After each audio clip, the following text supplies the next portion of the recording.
Magandang araw po sa inyo lahat at muli po ay welcome po dito sa inyong paboritong programa. Dear Kuya E, magandang araw sa lahat ng nakikinig dito sa inyong programa. Ako po si Bench at hindi ko na po sasabihin ang buong pangalan ko, pero itago nyo na lamang po ako sa pangalang yon. Ako po isang arkitekto at dito ko isishare ang hindi ko inaasahang karanasan sa trabaho na humantong sa isang bagay na hanggang ngayon ay hindi ko alam kung tatawagin ko bang malas o swerte. Bilang isang architect, sanay na ako sa mga pressure ng design, deadlines at pakikitungo sa iba't ibang contractors. Pero ibang level pala ang ma-assign sa isang malaking construction project sa Maynila. Malaki ang site. Maraming tao at halos araw-araw ay may bagong problema o issue na kailangang solusyonan. Pagdating ko pa lang sa construction site noong unang linggo, ramdam ko na agad ang bigat po ng responsibilidad. Sa unang araw ko, ipinakilala ko sa mga key personnel ng site. Isa na roon ang safety officer na si Donnie. Sa unang tingin pa lamang, halata mong kakaiba siya. Hindi siya yung tipikal na seryoso at istrikto na safety officer na puro bawal at mga sermon. Oo, mahigpit siya sa rules pero may halong biro at kalokohan ang paraan niya ng pagpapatupad. Nakasuot siya ng safety vest, may checklist sa isang kamay at palaging may whistle na nakasabit sa leeg. Alam nyo ba, Kuya E, parang kabuntot ng hininga niya ang sipol na yun. Kahit saan ka tumingin sa construction site, maririnig mo siyang tumutunog ng whistle kapag may nakita siyang hindi naka-helmet o nakatayo sa bawal na lugar. Noong una naming encounter, muntik na akong maasar. Nahuli niya kasi akong nakatayo sa gilid ng scaffolding habang tinitignan ko ang alignment ng bakal. Wala akong helmet dahil saglit ko lang naman tinitignan at hindi ko naisip na big deal yun. Sir, helmet muna bago mag-posing. Biro ni Donnie habang nakataas ang kilay at nakangisi. Nagulat ako pero natawa rin. Parang photo-op lang ito, Donnie. Sagot ko habang bahagyang napapailing. Simula noon naging madalas ang banatan namin ng ganong biro.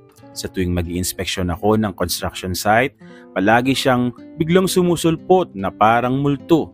May dala siyang checklist at kapag may nakita siyang violation, hindi sermon ang ibinabato niya kundi punchline. Tulad ng minsang nakita niya ang isa naming foreman na walang gloves. Hindi niya pinagalitan, sa halip ay sinabihan niya ito ng boss. Hindi to boxing match. Gloves ang kailangan, hindi suntukan. Halos matawa ang buong crew.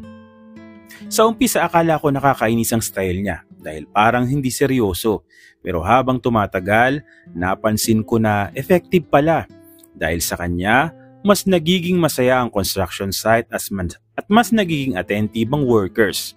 Bukod pa rito, mas gumagang ang atmosphere sa trabaho. Doon ko siya sinimulang obserbahan. Habang lumilipas ang mga araw, mas naging visible sa akin si Donnie. Hindi dahil safety officer siya, kundi dahil palagi siyang nandoon sa bawat eksena. Kapag nagkakaproblema sa materyales, nandun siya tumutulong. Kapag nagkaroon ng maliit na aksidente, siya ang unang sumasalo.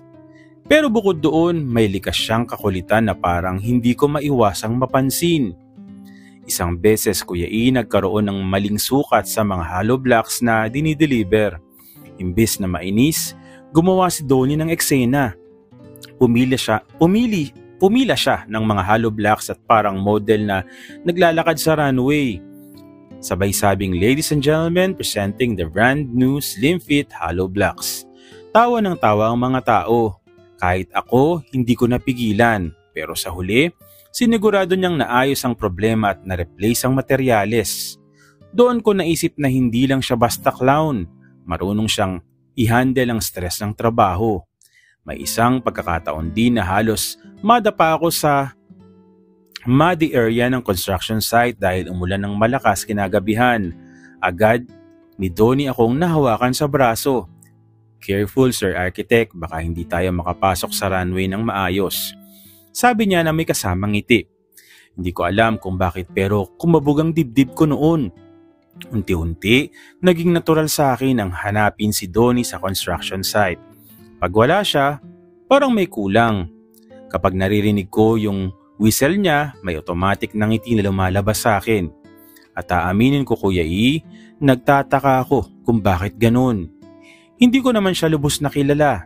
Hindi ko rin alam kung anong personal na buhay niya. Ang alam ko lang ay may kakaibang hatak siya na hindi ko mapaliwanag. Dumating din ang pagkakataon na nagkaroon kami ng simpleng kwentuhan sa gilid ng site office. Habang pareho kaming nag-aantay ng delivery ng bakal. Doon ko siya unang nakita na tahimik. Hindi siya nagbibiro at hindi siya nakangiti. Nakatingin lang siya sa malayo. Donnie, di ka pa napapagod sa kakabiro? Tanong ko. Ngumiti siya ng konti pero hindi kasing lawak ng dati. Pagod din, architect.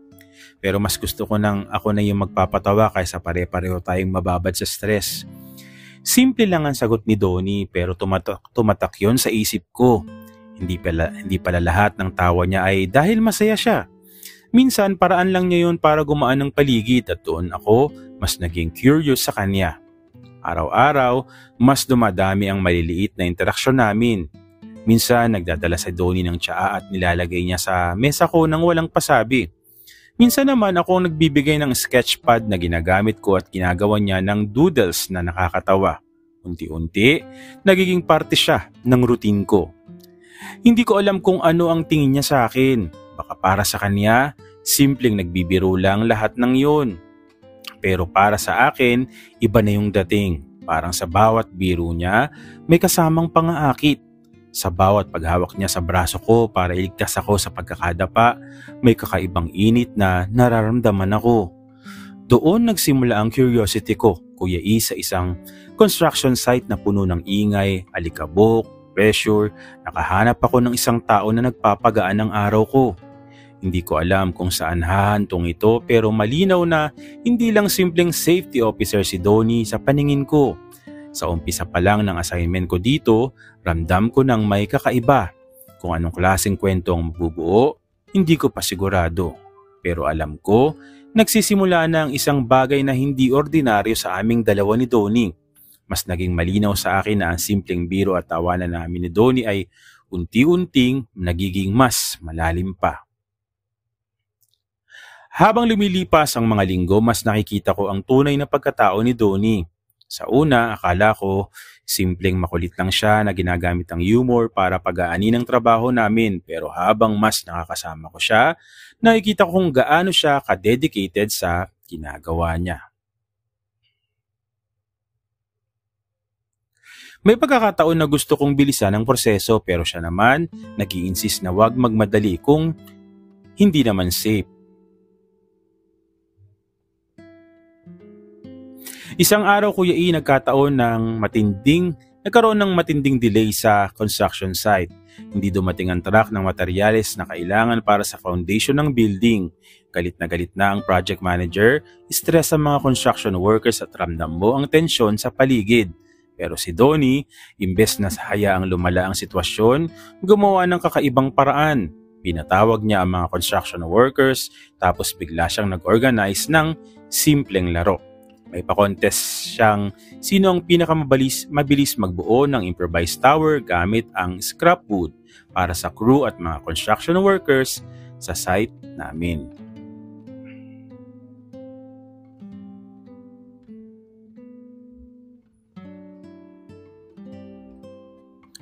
Dumating din ang pagkakataon na nagkaroon kami ng simpleng kwentuhan. Isang gabi, nag-overtime para ayusin ang plano ng flooring. Ako, tutok sa drawing. Siya tahimik na nag-aayos ng safety records at napansin kong hindi siya makulit tulad ng dati. Kaya tinanong ko siya, Donnie, bakit parang ang tahimik mo ngayon? Tumingin siya sa akin at ngumiti ng tipid. Hindi naman laging clown, architect. Habang tumatagal, naging natural na sa akin ang presensya ni Donnie. Minsan, dinadala niya ako ng kape sa umaga. At minsan, ako naman ang nagdadala ng pandesal para sa kanya. Hindi ko alam kung napapansin niya, pero ako, unti-unti nang hindi mapigilan ang sarili ko. Sa bawat simpleng biro niya, Sa bawat simpleng hawak niya sa braso ko at sa bawat ngiti niyang hindi nawawala, parang may humihila sa akin palapit sa kanya. At aamin ako Kuya Ina, natatakot ako. Natatakot ako kasi hindi ko alam kung tama bang maramdaman ko ito. Pero sa tuwing kasama ko si Donnie, parang ang dali ng lahat.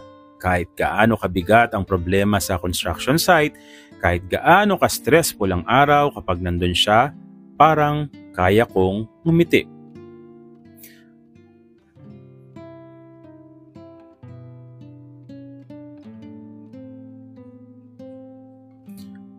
Dumaan ang pagkakataon Kuya Ina may malaking inspeksyon sa proyekto. Lahat ng mata, mula sa management hanggang sa mga inspectors ay nakatutok sa amin bilang key personnel ng construction site. At si Donnie ay parehong may responsibilidad na siguraduhing maayos at kumpleto ang lahat.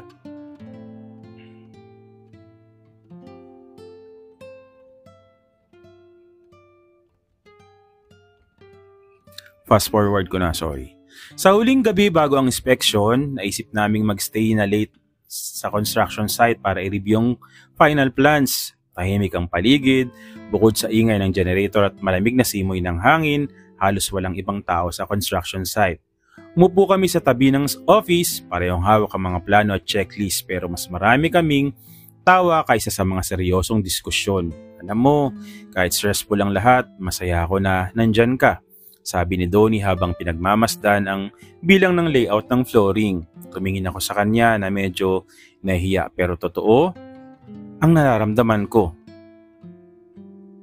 Ako rin, Donnie, hindi ko inaasahan na sa gitna ng trabaho, mahuhulog ako sa iyo.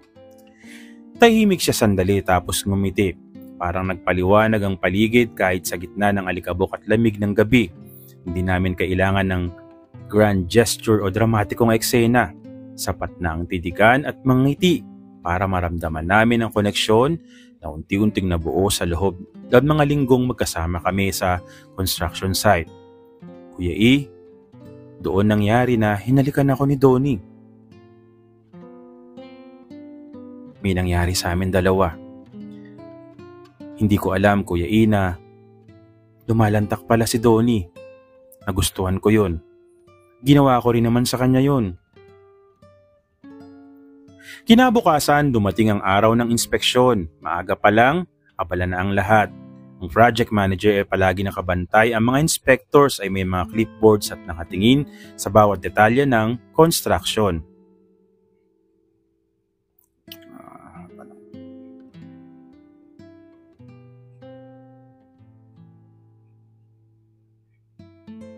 Fast forward. Bench, sabi ni Donnie, alam mo, sobrang tagal ko nang gustong sabihin to pero sigurado ko ngayon lang tama yung timing. Salamat na nandyan ka sa araw-araw na puno ng stress at tawanan. Hindi ko akalaing magiging ganito kakaimportante sa akin. Napangiti ako at hinawakan ng braso niya. Donnie, hindi lang ito trabaho, hindi lang biro o kulitan. Alaman ko na sa gitna ng mga alikabok, pawis at ingay, nakahanap ako ng tao na pwede kong pagkatiwalaan. Pwede kong matawa kahit saglit at higit sa lahat, pwede kong mahalin. Ngumiti siya ng malapad at iyon ang sandali na pinili naming harapin ang aming damdamin. Wala ng takot at wala ng pag-aalinlangan. Sa harap ng mga kasamahan at buong construction site, alam namin na hindi lang kami basta architect at safety officer. Kami ay dalawang lalaki na natututunan ang halaga ng teamwork, trust at pagmamahal sa gitna ng nakakatawa at challenging na sitwasyon sa trabaho.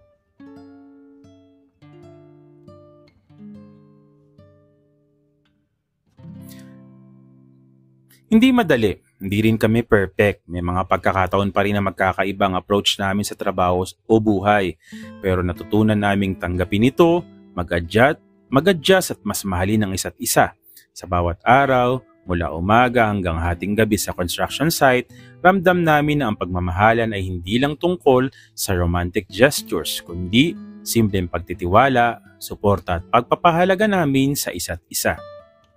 At ito po Kuya E ang kwento namin ni Donnie, mula sa umpisa na puro biro at kulitan hanggang sa seryosong inspeksyon at huling heart to heart, natutunan naming hindi lang basta architect at safety officer ang ibig sabihin ng partnership. natutunan naming mahalin at pahalagahan ang isa-isa sa gitna ng kakulitan at stress ng trabaho. Ang inyong lingkod, Bench. Medyo mahaba yung mga naging pero parang yung iba pinas forward ko na kasi pare-pareho lang yung nangyayari dun sa construction something ganyan. So yun, congratulations sa inyong dalawa at muli maraming salamat po sa patuloy na sumusubaybay, sumusuporta dito lamang po sa inyong paboritong programa. Maraming salamat po sa inyong lahat.